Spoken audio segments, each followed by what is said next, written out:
এটা কি ঠিক হলো না? কাজটা ঠিক হলো কিনা? 10 দিনে এই যে কারচুপির দায় কাকে দিবেন আপনি?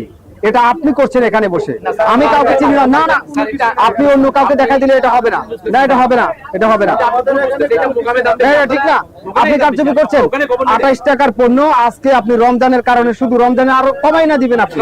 আপনি এটা 68 টাকার মধ্যে নিয়ে আসছেন, ঠিক না তো ভাই? আপনি আমার ডকুমেন্ট দেন, আমি আপনার এখান থেকে চলে যাব। ডকুমেন্ট দেখান আপনি, যে আপনার এটা কেনা কত, সেরকম ডকুমেন্ট দেখান। না হলে 28 টাকার পণ্য 28 টাকায় 10 দিন আগে আমরা তদারকি করে গেলাম, আপনি তখন তো 30 টাকার মতো ছিল, সেটা আপনি আজকে 68 টাকায় নিয়ে পৌঁছে দিয়েছেন। এটা কি স্বাভাবিক না অস্বাভাবিক?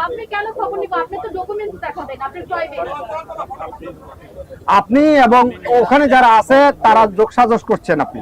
আমি তো বললাম তো, আমি তো আপনাকে বললাম তো, আপনি এবং তারা যোগসাজশ করে এই কাজটা করছেন। এটা স্বাভাবিক?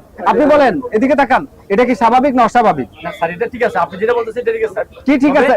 কথা সরাসরি জবাব দেন। আসতেছে মানে 10 দিন আগে যদি এটা 28 টাকা হয়, এটা আজকে কেন 68 টাকা কেন হলো? হ্যাঁ, এটা অস্বাভাবিক না? তো আপনি অস্বাভাবিক বিজনেসের সাথে যুক্ত আছেন কিনা? না আছেন কিনা? হ্যাঁ অথবা না। আপনার থিওরি স্যার এটা আসতেছে না, আমার থিওরি না। আমার থিওরি কেন হবে? এখানে আমি একা না, এখানে অনেক মানুষ আছে। আপনি এটার সাথে যুক্ত আছেন কিনা? তাহলে এই দায় আপনার যাবে কিনা? স্যার এটা যদি উনি যদি 68 টাকা বেচে, আবার কথা ঘুরাচ্ছেন আপনি। আজকে যদি 30 টাকা আবার কথা ঘুরাচ্ছেন। তাহলে ওনার 100 টাকা লস। না, আমি বলছি ওনার কত টাকা লস হলো সেটা আমার দেখার বিষয় না। আপনি বাজারে কি করছেন আমি সেটা দেখছি, আমি ওনাকে পাচ্ছি না। আপনি এটা মিথ্যা বলছেন। এখন দেখেন এই কারচুপির সাথে আপনি যুক্ত হয়েছেন কিনা, এই কারচুপির বিজনেসটা। তাহলে আমি তো বলতেছি বাস্তবে যেটা দেখছি সেটা।